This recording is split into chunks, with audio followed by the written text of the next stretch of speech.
Hey guys, what's up? Today we are going to solve the problem Twends from the Spoj platform. This is a standard dynamic programming problem. So here is the problem statement mentioned.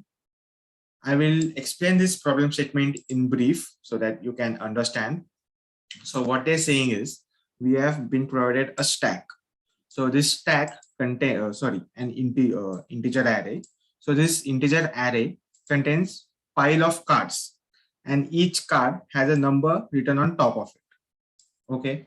So this game is played by two players. In each turn, one player picks up a card from the extreme ends. It might be from the start or from the end, and that card is removed from the pile of cards. And at the end, when there is no cards left, whichever player is having the cards with the maximum sum as total will win the game. And they have divided the problem in two parts. In the first part, they're saying we have to perform a greedy strategy in which we are the player P1. So every time whenever we have to choose a card or pick up a card, we will choose the maximum from the start and end. Okay. And in the second strategy, we have to play smartly, that not every time we have to pick up a maximum one. We have to try all the possibilities. And at the end, we have to output the difference between the greedy strategy and the smart strategy. If you guys have not understood what I mean to say, I will solve an example over here, and then you will get an idea. So let's take the first example. 3, 2, 10, and 4. As you can see, I have written down the numbers here. So first of all, I will calculate the sum of all the cards numbers. So it is 3 plus 2, 5, 10, 3 plus 2, 5, 15, and 19.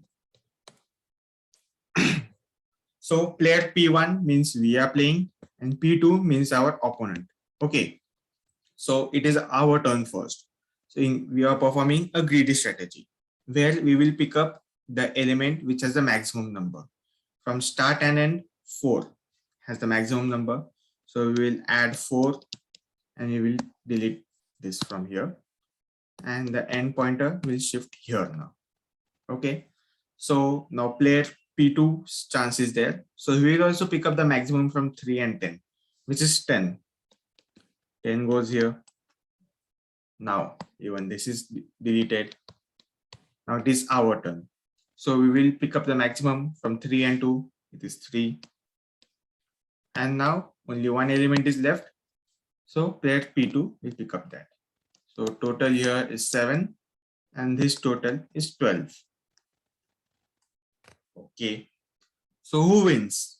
Irrespective, we chose the maximum element each time. Player P1 lost it. As you can see, we got 7 points and P2 got 12 points. So this is how the greedy strategy fails. So now let's check out the strategy of smart one, which is performed by dynamic programming.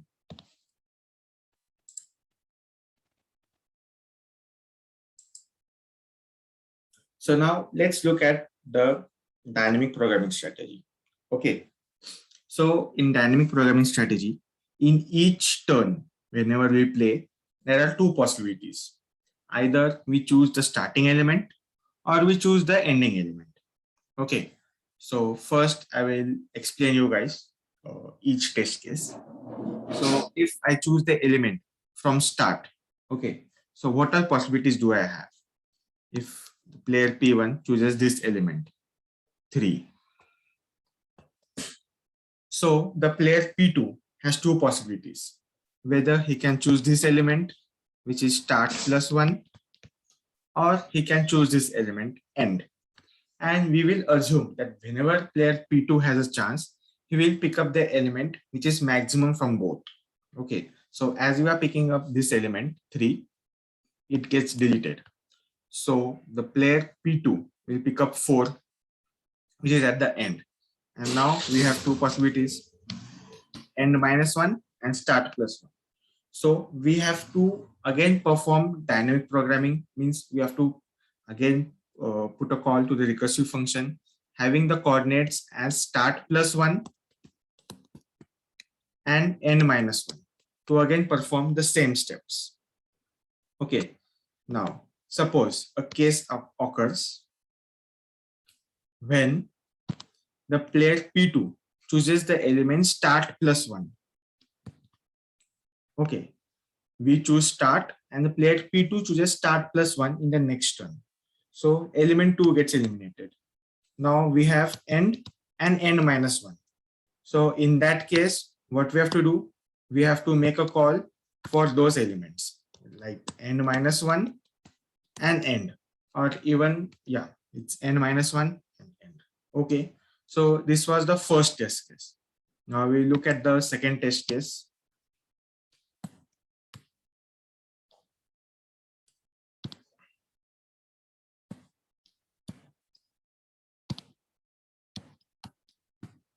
In second test case, what we are doing, we are choosing the element from the end.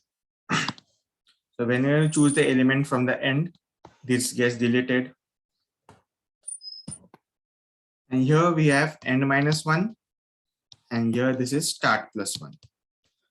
So here also there are two possibilities for player P2. Now let's consider the player P2 chooses the element end minus 1. Okay. So what are possibilities we have? So the possibilities we have is start and start plus 1. Okay. Either we can choose this element or start plus 1. It's in this case, it's start plus 1. But otherwise, it will be end minus 2. The start plus 1 can also be written as n minus 2. As this is a small array, they are intersecting. But if you consider a big array, they will not intersect. Okay. So we have two possibilities of start and n minus 2. If player P2 chooses this location. Okay.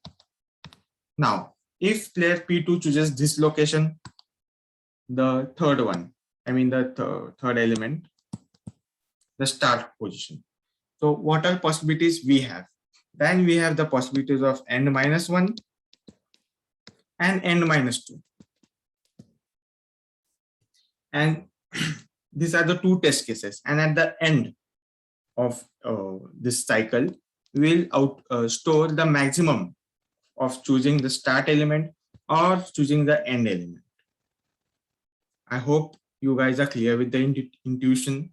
Now let's see the code for this. During the code, I will explain you guys again while writing the test cases.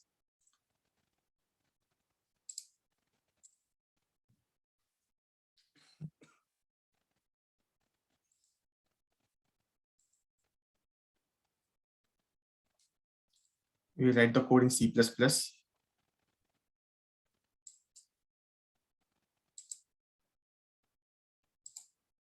First of all, we will create an DP array of max size over here, as it can be accessed anywhere. Okay.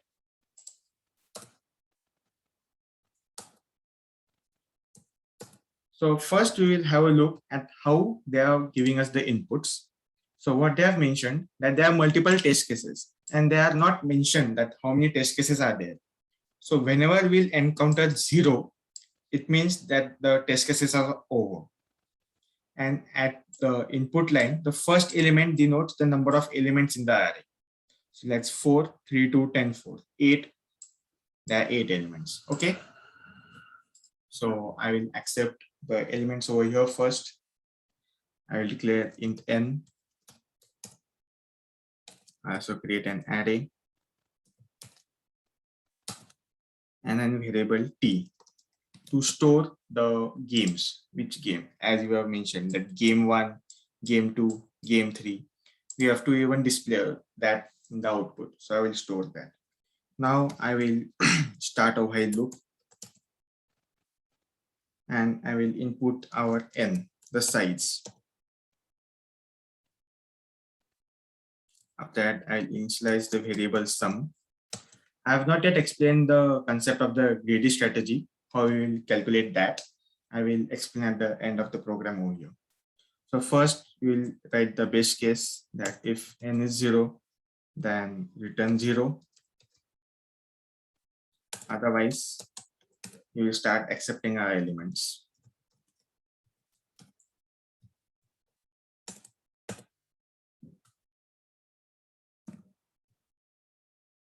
And while accepting, we will even store the sum, as we don't have to loop again. Okay. So after doing that, then we will initialize our DP array with -1.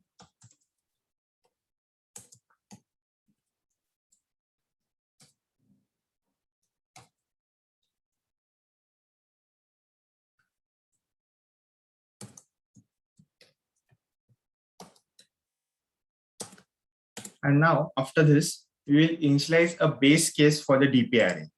So as we can see over here, whenever the start pointer and the end pointer, like this is the array over here, 3, 2, 10, and 4. So if all these elements are cancelled out and start and end are pointing to the same element, start index and end index pointing to the same element, means we have to store this element at that position. So we will reduce our work over here by just typing it there. Okay, we'll just store the values over here.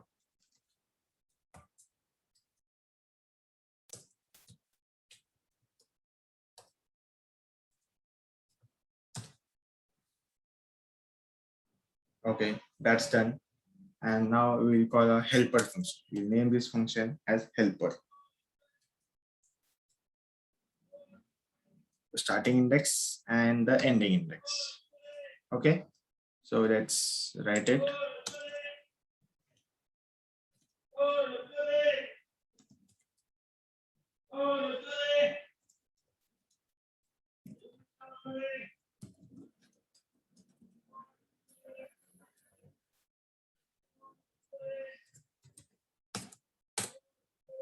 Okay, first a base condition for termination. If the start index goes greater than the end index, then you return it. Then if the DP, the value at that location, is already calculated, then even you return it, you return the calculated value. Okay.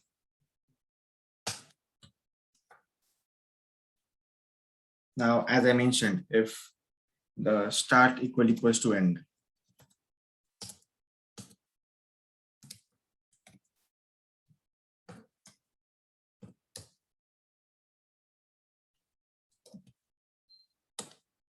and one more condition. If there are only two elements remaining, obviously we will have to pick up the element which is maximum. So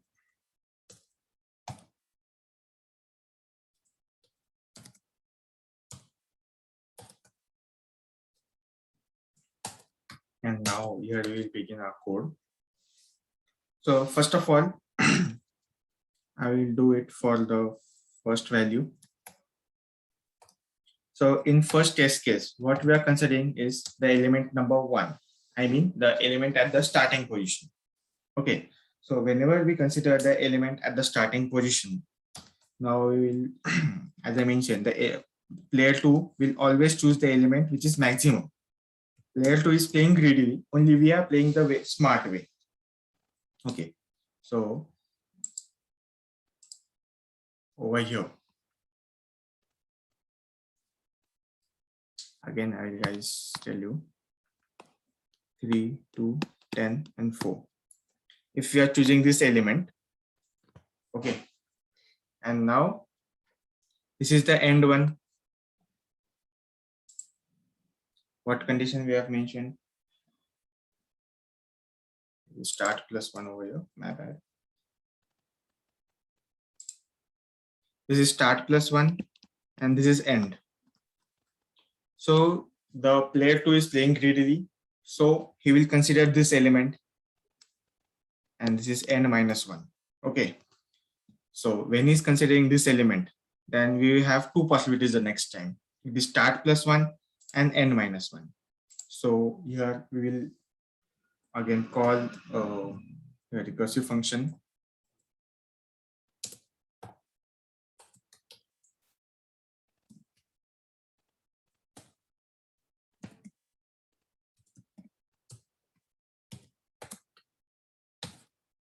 And if that's not the case,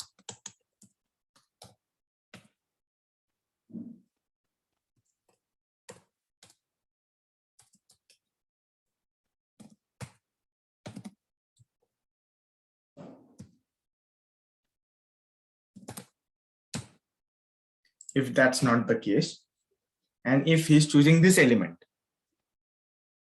okay, he's choosing start plus 1, so this automatically becomes start plus 2.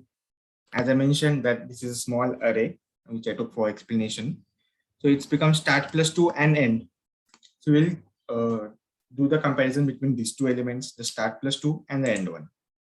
Okay, so the first test case, that's clear. Now let's do it for the second one.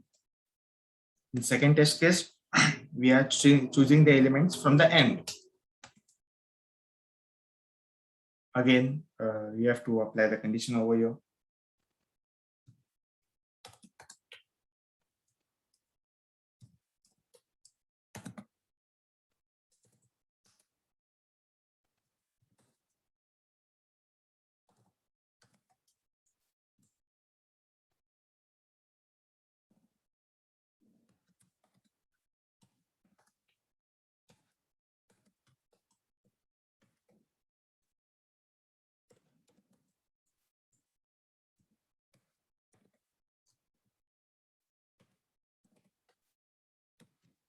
Now see, the main purpose of using DP here is, so as we can see, this function call is met twice. Okay, if we are not using DP and a simple recursion, this value would have been calculated twice. So as I consider a small array, so it's not a big problem over here. But if you consider a very large array, it will be time consuming and you will get a TLE error, time limit extend. Okay, so that's why the main purpose of using a DP is this. So at the end, as I stated, that we will store the maximum of both the values.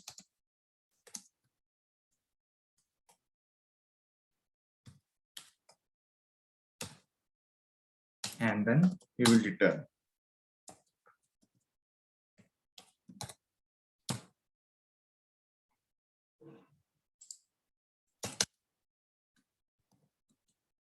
So the answer for the smart array, okay, the smart way is stored over here.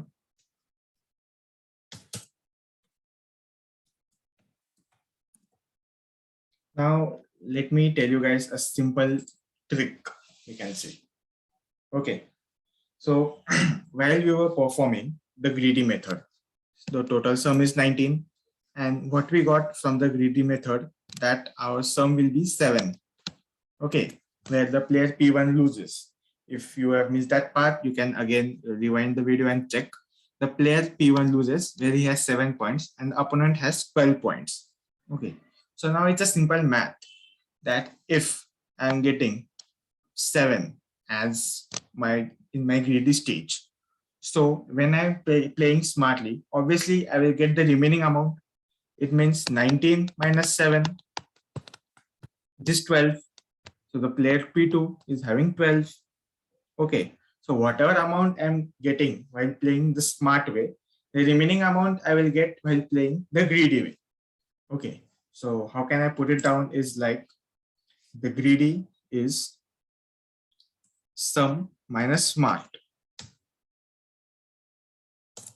Okay, greedy method will be the sum minus smart. So now let's output it.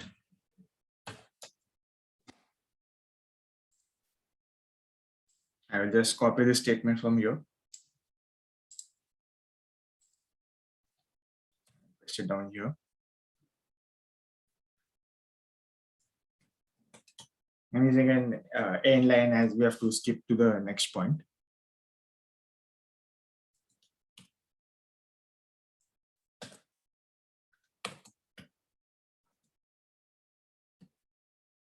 Here I'll perform T++. Okay, let's just put here T and then I will increment it later. Right? And even here.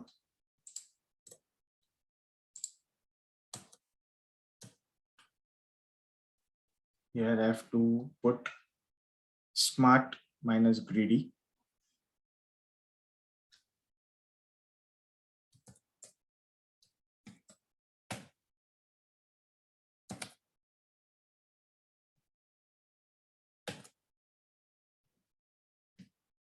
So that's pretty much it. So let's hope there are no errors and let's submit.